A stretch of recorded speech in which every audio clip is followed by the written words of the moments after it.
வந்து இந்த புது நியூ சிலபஸ் சேஞ்ச் ஆனது தான் வந்து பெரிய டாக்காக போயிட்டு இருக்குது. அதனால ஆனாலும் நீங்கள் அதை பற்றிலாம் எதுவுமே ஒரி பண்ணிக்க தேவையில்லை. அவங்க வந்து எந்த விதமான சிலபஸை மாற்றலை, ஆனால் பேட்டர்னையும் என்னென்ன பாடத்தில் வந்து நாங்கள் எவ்வளோ கொஷின் கேட்போங்கிறதையும் அவங்க இது பண்ணாங்க. நம்ம இப்போ என்ன கிளாஸில் பார்த்துக்கிட்டு இருந்தோமோ அதே ப்ரோட்டோக்கால் தான், ஆனால் கொஞ்சம் அவங்க டிஃப்ரெண்ட் பண்ணியிருக்காங்க. அதை மட்டும் இதில் பாருங்கள். ஃபர்ஸ்ட் அவங்க வந்து பார்ட் ஏ ஜென்ரல் ஸ்டடிஸ் பொது அறிவுன்னு கொடுத்துருக்காங்க, பார்ட் பி வந்து மேத்தமெட்டிக்ஸ் கொடுத்துருக்காங்க, பார்ட் சி வந்து பொது தமிழ் கொடுத்துருக்காங்க. ஓகேங்களா? இதை வந்து பொது தமிழ் வந்து சிலபஸே மாத்திட்டாங்க அப்படிங்கிற மாதிரி லைன் பை லைன் படிப்போம் அப்படிங்கிற மாதிரிலாம் இருக்கு இல்லையா? ஆனா இந்த தடவை ஸ்கில் பேஸ்டு டெஸ்டா மாத்திருக்காங்க பொது தமிழ. ஸ்கில் பேஸ்டு டெஸ்ட் அப்படின்னு சொன்னா திறமையை வளர்த்துக்கிட்டா மட்டும்தான் என்ன பண்ண முடியும், இந்த மத்த அடிச்சாலும் இதுக்கு மேல பண்ண முடியாது. விஷயம் தெரிஞ்சிருக்கணும். அதுக்கு உதாரணம் பாருங்க, இந்த ஃபர்ஸ்ட் இதை விட்டுருங்க, செகண்ட் ஸ்டார்ட்ல பாருங்க, கலை சொற்கள், அடுத்தது வாசித்தல், புரிந்து கொள்ளும் திறன், அடுத்தது எளிய மொழிபெயர்ப்பு. இதெல்லாம் வந்து பாத்தீங்க அப்படின்னு சொன்னா ஒரு பேசிக்கான நாலேஜ் இருக்கிற ஒருத்தரால இந்த ஏரியாவை வந்து என்ன பண்ண முடியும், எழுத முடியும். ஓகேயா? அதுக்கு கீழே பாருங்க சொல் அகராதி, அடுத்தது எழுதும் திறன். இது எல்லாமே வந்து பாத்தீங்கன்னா இந்த கீழே இருக்கிற அந்த ரெண்டு பார்ட் நான் கொடுத்துருக்கேன் பாத்தீங்களா, இது எல்லாமே ஸ்கில் பேஸ்டு தான். சரியா? புக்ல இருக்கிற ஸ்கில் பேஸ்ட், அதாவது புக்கை எப்படி வந்து மனப்பாடம் இல்லாம நம்ம எப்படி புரிஞ்சு படிக்கணும்ன்றத பேஸ் தான். சரியா? கண்டிப்பா இந்த சிலபஸ் எஸ்ஐ எக்ஸாம்லயும் போலீஸ் எக்ஸாம்லயும் பெரிய தாக்கத்தை ஏற்படுத்தும். ஓகேங்களா? அது ஏன்றதை நான் சொல்றேன். நான் ஏற்கனவே ஃபர்ஸ்ட் கிளாஸ்ல இருந்து சொன்னதுதான், டிஎன்பிஎஸ்சி தன்னுடைய தரத்தை யூபிஎஸ்சி மாதிரி மாத்திக்கிறாங்க.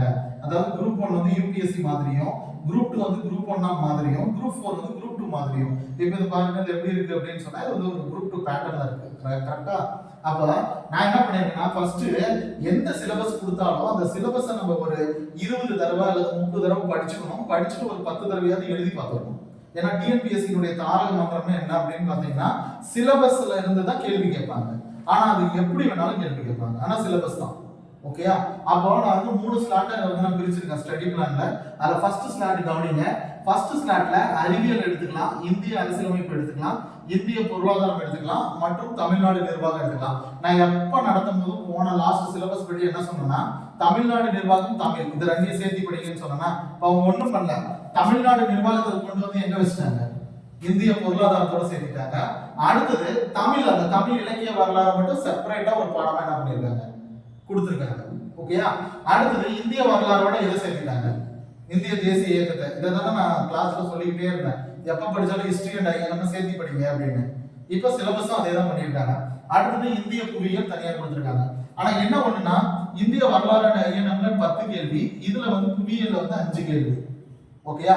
உடனே நம்ம என்ன பண்ணுவோம், இந்திய புவியியல்ல 5 கேள்வி தான், சயின்ஸ்ல 5 கேள்வி தான், ரிஜெக்ட் பண்ணிடலாம் அப்படின்னு என்ன பண்ணுவோம்,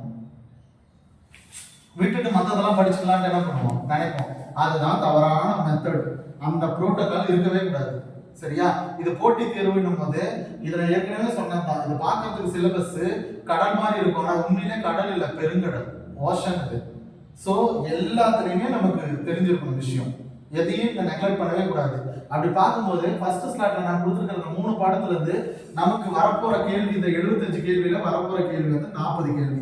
சோ இதை தான் நம்ம டார்கெட் பண்ணி ஃபர்ஸ்ட் படிக்க போறோம், ஃபர்ஸ்ட் டீச் பண்ண போறோம், இதை தான் நம்ம கவனிக்க போறோம்.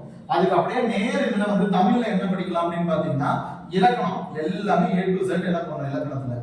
அதுக்கும் அவங்க சிலபஸ் கொடுத்துருக்காங்க. இருந்தாலும் நம்ம ஃபர்ஸ்ட் 6வதுல இருந்து 10வது வரைக்கும் இருக்கிற அந்த இலக்கணம் எல்லாத்தையும் நம்ம முடிச்சிடணும். இந்த தடவை அதிகம் இது வந்து எதுக்கு கொடுங்க அப்படின்னா, புக் பேக்ல இருக்கிறது எல்லாத்தையுமே பார்க்க சொல்லியிருக்காங்க. புரியுதுங்களா? நம்ம சில தடவை வந்து புக் பேக்ல தமிழ்ல வந்து விட்டுட்டுக்குள்ள இருக்கிறது மட்டும் படிப்போம். இந்த தடவை அப்படி கிடையாது. புக் பேக்ல இருக்கிற பாடத்தை விட்டுட்டு மீதி பின்னாடி இருக்கிற அத்தனையும் நம்ம என்ன பண்ணி ஆகணும், புக்ல படிக்கணும். இதுல ஒண்ணு கொடுத்துருக்காங்க தமிழ்ல. இது வரைக்கும் வந்து 6வதுல இருந்து வந்து பாத்தீங்கன்னா கணினி, கம்ப்யூட்டர் அப்படின்னு சொல்லி ஒரு பாடத்தை நமக்கு கொடுத்துருப்பாங்க. மெட்ராஸ் ஹைகோர்ட்ல கேள்வியே கேட்க ஆரம்பிச்சிட்டாங்க அதுல. ஆனா இவங்க இதுல இருந்து ஒரு பாயிண்டே கொடுத்துருக்காங்க, சிலபஸ் போய் பாத்தீங்கன்னா தெரியும். அந்த கணினியினுடைய அந்த டெக்னிக்கல் வேர்ட்ஸை அப்படியே நம்ம டிரான்ஸ்லேட் பண்ணணும். புரியுதுங்களா? இப்போ கீபோர்டுனா என்ன, மவுஸ்னா என்ன அப்படிங்கறத அப்படியே நம்ம டிரான்ஸ்லேட் பண்ணுவோம். சோ அந்த மாதிரி கொஞ்சம் உள்ள நான் சிலபஸே ஒரு தடவை நான் அப்புறமா நான் எக்ஸ்பிளைன் பண்றேன். இப்போ ஸ்டடி பிளான் மட்டும் நான் சொல்லிடுறேன். இப்போ இதை நம்ம ஃபர்ஸ்ட் ஸ்லாட் இதை படிக்கும் போது இந்த தமிழ்ல இதை படிச்சுக்கணும். ஒன்னு என்னன்னா இலக்கணம், இன்னொன்னு என்னன்னா இலக்கியம் தமிழ். அதுல வந்து அறிஞர்களும் தமிழ் தோன்றும். ஒண்ணுல நூலாசிரியர், அவங்க எழுதின நூல், அவங்களுடைய சிறப்பு பெயர், அப்புறம் முக்கியமான வார்த்தைகள், இந்த வார்த்தை வந்து எந்த செய்யுள்ள இடம் பெறுது, அந்த மாதிரி தான். ஓகேயா ரைட். அடுத்து வந்து பாருங்க அதுக்கு இணையா வந்து நம்ம இதுதான் பார்த்துட்டு இருக்கோம். சுருக்கு இதுலயும் ஒரு செக் போட்டிருக்காங்க.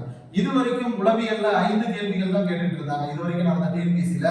ஆனா இந்த தடவை மென்ஷன் பண்ணி நமக்கு கொடுத்துருக்காங்க 10 கேள்வி இதுக்கு மேல உளவியல்ல கேட்க போறோம் அப்படின்னு சொல்லி. இப்ப அதுதான் நான் முன்னாடியே நான் சொல்லிருந்தேன். எஸ்ஐ மாதிரி மாத்திட்டாங்க. குரூப் 2 மெயின்ஸ்ல எஸ்ஐ மாதிரி எஸ்ஐக்கு வர ரீசனிங் டாபிக்க மெயின்ஸ்ல என்ன பண்ணிருக்காங்க அப்படின்னு சொன்னா 40 மார்க் வர அளவுக்கு விட்டுருக்காங்க. சரியா? இப்போ அதே தான் இங்கேயும் பண்ணிருக்காங்க. பிரிலிம்ஸ்லயும் 10 மார்க் அந்த உளவியல் பேஸ்ல கொடுக்க ஆரம்பிச்சிட்டாங்க. அடுத்து பாருங்க மேக்ஸ்ல வந்து நமக்கு 15 கேள்வி தான். அதுக்கு அவங்க டாபிக் கொடுத்திருக்காங்க. சோ ஈஸியான டாபிக் தான். ஃபர்ஸ்ட் சுருக்குங்க, பர்சன்டேஜ், ஆவரேஜ் இது ரெண்டுமே ஈஸி தான். ஆவரேஜ் அவங்க கொடுக்கல. நான் வந்து அத இன்னும் சில விட்ட டாபிக்லாம் இருக்கு. ஸ்டாட்டிஸ்டிக்ஸ் எல்லாம் அவங்க மென்ஷன் பண்ணல ஆனா கேட்பாங்க. அது மேக்ஸ் அப்படிதான் அவங்க புரோட்டோகால் அப்படிதான். சரியா? அடுத்து வந்து பாருங்க HCF LCM simple interest compound interest. சரியா? கண்டிப்பா இதான் நம்ம ஃபர்ஸ்ட் ஸ்லாட்ல நம்ம போட்டு தரவு பண்ணிக்க போறோம். அது கூட ரீசனிங்ல லாஜிக்கல் ரீசன் நீங்க ரீசனிங்ல மொத்தம் 5 டாபிக் தான் இருக்கு. நீங்க எதை வேணாலும் முன்னெடுத்து நீங்க படிச்சுக்கலாம். அது ஒண்ணும் பிரச்சனை கிடையாது. ஏன்னா ரீசனிங்னாவே ஈஸி தான். சரியா? 10 கேள்வில நீங்க எதுவுமே படிக்காம போனீங்கன்னா கூட உன்னால புரிஞ்சு கொள்ற திறன் இருந்துச்சுன்னா போது 7 அல்லது 8 கேள்வி போடலாம் கரெக்டா. ஆனா மேக்ஸ் தான் நமக்கு மேக்ஸ் எந்த அளவுக்கு ஸ்ட்ராங்கா இருக்குமோ அதை பேஸ் பண்ணி நமக்கு ரீசனிங்ல வந்துரும். செகண்ட் ஸ்லாட் பாருங்க. ஒரே ஒரு பாடத்தை மட்டும் தான் நான் சேர்த்திருக்கேன். தமிழ் அண்ட் தமிழ் இலக்கிய வரலாறு. சரியா?